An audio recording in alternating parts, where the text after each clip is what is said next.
মৰমৰ ছাত্ৰ-ছাত্ৰীসকল তোমালোক সকলোকে আমাৰ এই চেনেলটোলৈ পুনৰবাৰ স্বাগতম জনাই আছোঁ। আজিৰ এই ভিডিঅ'টিত ক্লাছ 8ৰ NIMS এক্সামৰ 2018-19 চনৰ স্কলাষ্টিক এপ্টিটিউড টেষ্ট যিখন কুৱেশ্যন পেপাৰ আছিলে, এই কুৱেশ্যন পেপাৰখনৰ কুৱেশ্যন নাম্বাৰ 66ৰ পৰা বুজাই দিবলৈ চেষ্টা কৰিম। গতিকে ভিডিঅ'টি তোমালোকে শেষলৈকে চাই থাকিবা। ফাৰ্ষ্ট কুৱেশ্যনটি কি আছিলে চোৱাচোন। Question number 66. The population of a city was 20,000 in the year 1997. It increased at the rate of 5%. The population at the end of the year 2000 is. অৰ্থাৎ 1997 চনত এশৰ চহৰৰ জনসংখ্যা আছিলে 20,000। বছৰি যদি 5% হাৰত জনসংখ্যা বৃদ্ধি হয় তেতিয়াহ'লে 2000 চনত জনসংখ্যা কিমান হ'ব সুধিছে। অপশ্যন এ আছিলে 21,000, অপশ্যন বিত আছিলে 22,050, অপশ্যন চিত আছিলে 23,000 আৰু অপশ্যন নম্বৰ ডিত আছিলে 23,153। দে আহাচোন আমি ইয়াৰ আনসাৰটো উলিয়াবলৈ চেষ্টা কৰোঁ। এতিয়া চোৱা কুৱেশ্যনত আমাক কি দিছে যে 1997 চনত হয়নে, 1997 চনত জনসংখ্যা কিমান আছিলে চোৱা 20,000 আছিলে। গতিকে লিখি লোৱা 1997 চনত 20,000 আছিল। তাৰপিছত চোৱা আমাক সুধিছিল যে 2000 চনত জনসংখ্যা কিমান হ'ব আমাক উলিয়াবলৈ দিছিলে। গতিকে আমি উলিয়াব লাগিব যে 2000 চনত জনসংখ্যা কিমান হ'ব। আৰু চোৱা যে বছৰি কিমান শতাংশ বৃদ্ধি হৈছিল, বছৰি বৃদ্ধি হৈছিলে 5% হাৰত। ঠিক আছে, ইয়াৰে আনসাৰটো উলিয়াবলৈ আমি এটা সূত্ৰ আমি প্ৰয়োগ কৰিব লাগিব। সূত্ৰটো হৈছে P into 1 plus r by 100 whole to the power n। এই সূত্ৰটো আমি প্ৰয়োগ কৰিব লাগিব।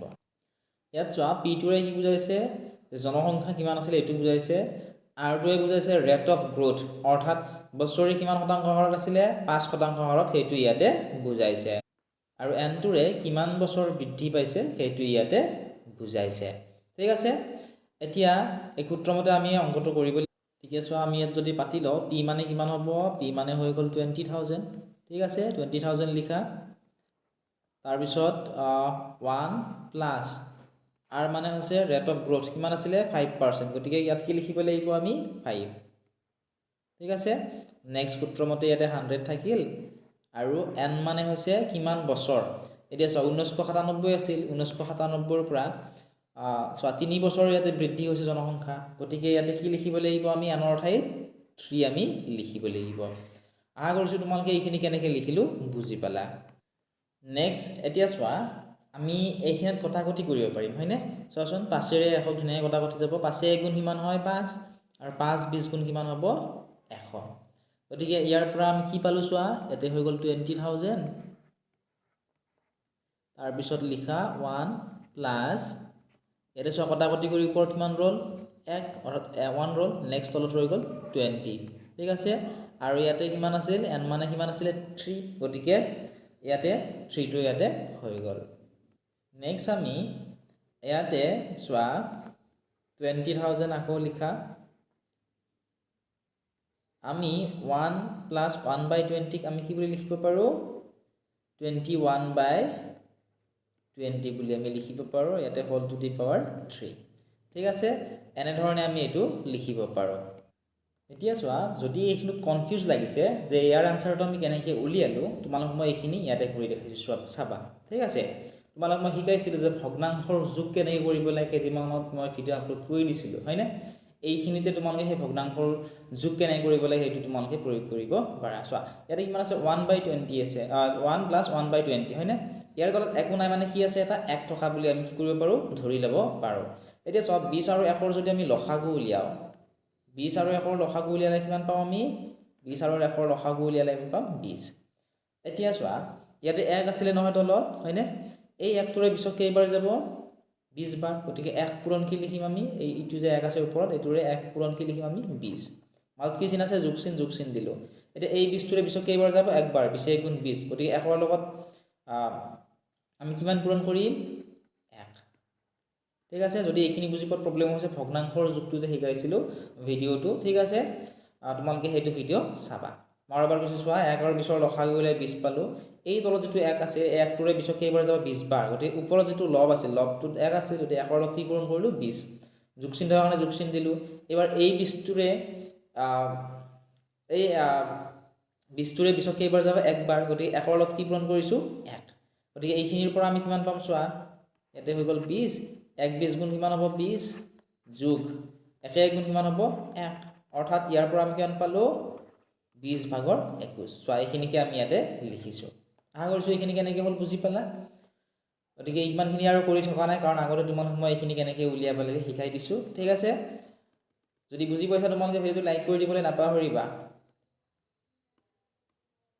এতিয়া তোমালোকে চোৱা নেক্সটখিনি ইয়াতে চোৱাচোন 20,000 আৰু কি আছিলে 21/20 হল এইবোৰ 3 আছিলে ঠিক আছে কিউব আছিলে গতিকে ইয়াতে চোৱা ইয়াতে যিটো 3 আছে এইটো কিউবটো 21ৰ লগতো পূৰণ হ'ব 20ৰ লগতো পূৰণ হ'ব অৰ্থাৎ তোমালোকে যদি চোৱা ইয়াতে 21 * 21 এনেদৰে লিখিব লাগিব পূৰণ কৰিব লাগিব আৰু 20 * 20 কি হ'ব 20 হ'ব অৰ্থাৎ এইখিনি যদি আমি নেক্সট লিখো আমি কেনেকৈ লিখিব লাগিব চোৱা ইয়াতে হৈ যাব 20,000 লিখিব লাগিব ইয়াতে তাৰ পিছত তোমালোকে ইয়াতে লিখিব লাগিব ইয়াতে ব্ৰেকেট দিব নালাগে আৰু ইয়াতে তোমালোকে এনে ধৰণে লিখিবা যে ইয়াতে চোৱা পূৰণ হৈছে হয়নে নহয় এনেকৈ থকা মানে কি হয় পূৰণ গতিকে পূৰণ চিন দি ল'বা আৰু ইয়াতে চোৱাচোন তোমালোকে যেটো কিউব আছিলে গতিকে 21 * 21 * 21 লিখিব লাগিব ঠিক আছে আৰু চোৱা ইয়াতে